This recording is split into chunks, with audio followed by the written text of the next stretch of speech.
I grew up in Florida and I was raised in church, but at the age of 7, I was exposed to pornography, and that really impacted the rest of my life.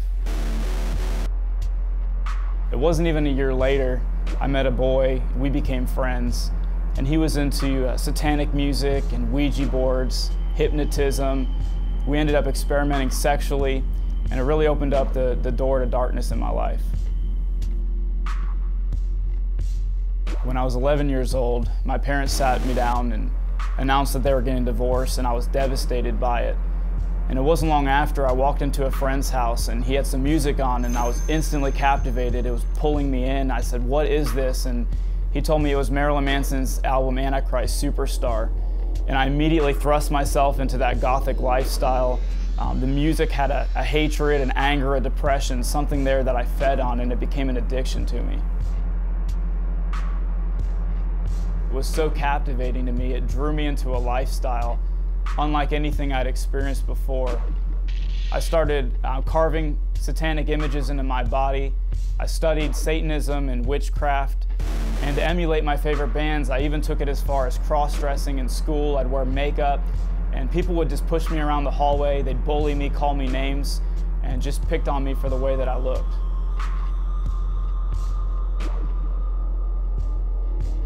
My internal world was so filled with hatred and bitterness and depression that I would try to escape any way that I could. Even internally, I was able to be sitting in one place, but imagine I was somewhere else, to the point that I actually believed I was there. And at times I even questioned if I was meant to be born a girl. My internal life was just so chaotic at that time.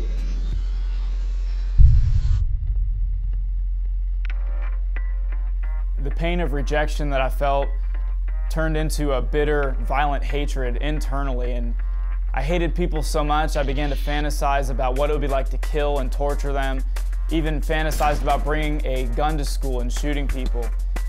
I hated God, I hated myself so much. One night in a fit of rage, I took a bottle of pain relievers and I went into my bedroom. I tore a Bible page by page until the pages were all across my room.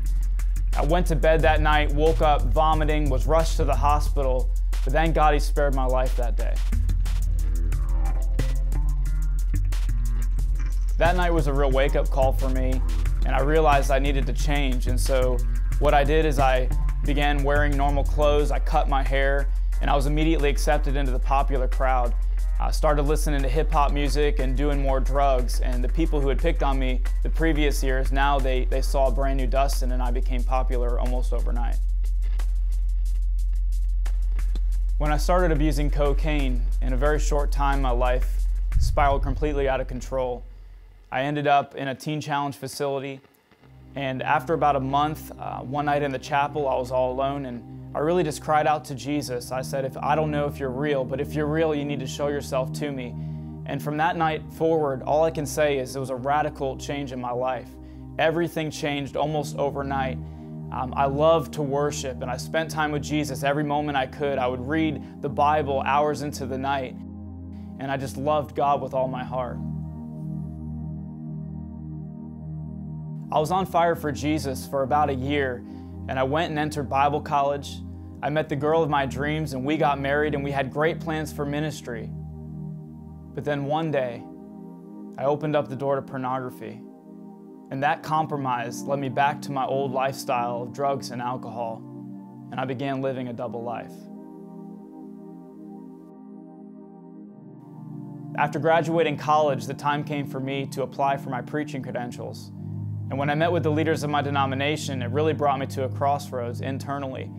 I knew if I confessed about the pornography and drug use, they would deny me the credentials. And so I chose in that moment to harden my heart and lie to them. And after receiving my credentials, I continued on in ministry. And even in our marriage, at times I wanted to confess so badly, but I was afraid of what Brittany would think and of hurting her. And so I chose that I would continue on with the double life.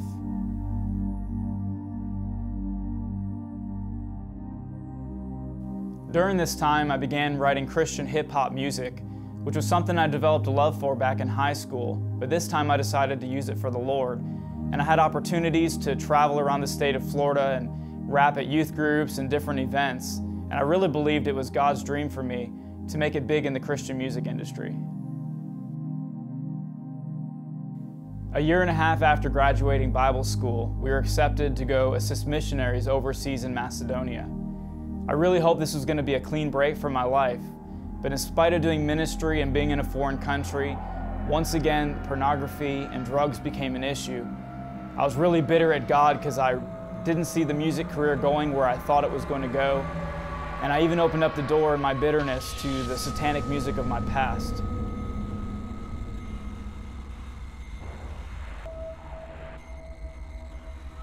Things got so crazy that one day I confessed to Brittany everything that was going on. I couldn't keep it a secret anymore. We were immediately flown back to the United States. During these months, our denomination advised us to see a Christian psychologist and for me to meet with my pastor. And I noticed something really interesting. When I would meet with a psychologist in his office, we would dig through my past, and even though I wasn't getting anywhere, I was able to clearly have a conversation with him and understand what he was saying. But whenever we were in my pastor's office, it was like there was a cloud or a fog in that room. And as he was speaking, I would hear voices in my head saying, "Don't listen to him, he's lying to you." I realized what an intense spiritual conflict was going on for my soul. And the whole situation led me into a state of entire despair. But it was at that time when I felt like I was at the end of my rope that I found out about Pure Life Ministries.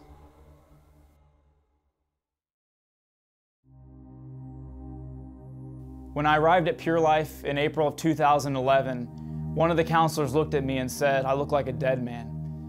I didn't believe God could do anything for me at that point, and I thought that even if He could, He wouldn't do it.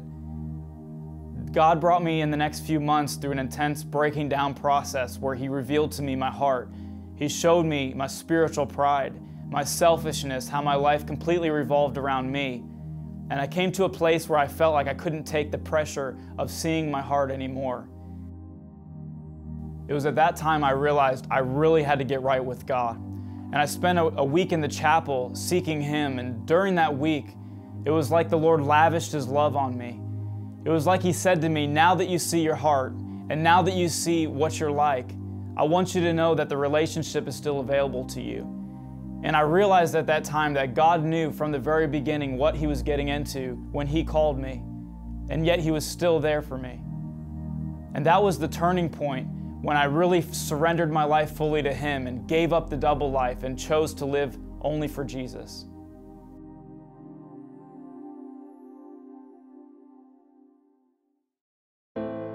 That demonic darkness that had so plagued my life for years was finally broken.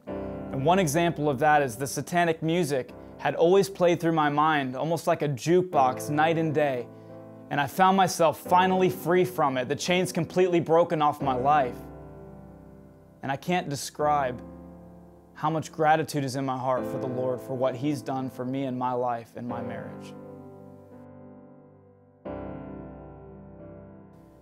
Since I graduated Pure Life Ministries, life has been great. I don't have any more secrets, no more double life and hypocrisy. The Lord's done a real miracle for my wife and I in our marriage. He's restored me back to the ministry, and most importantly, into relationship with Him. It's not a perfect life, but it's a real life.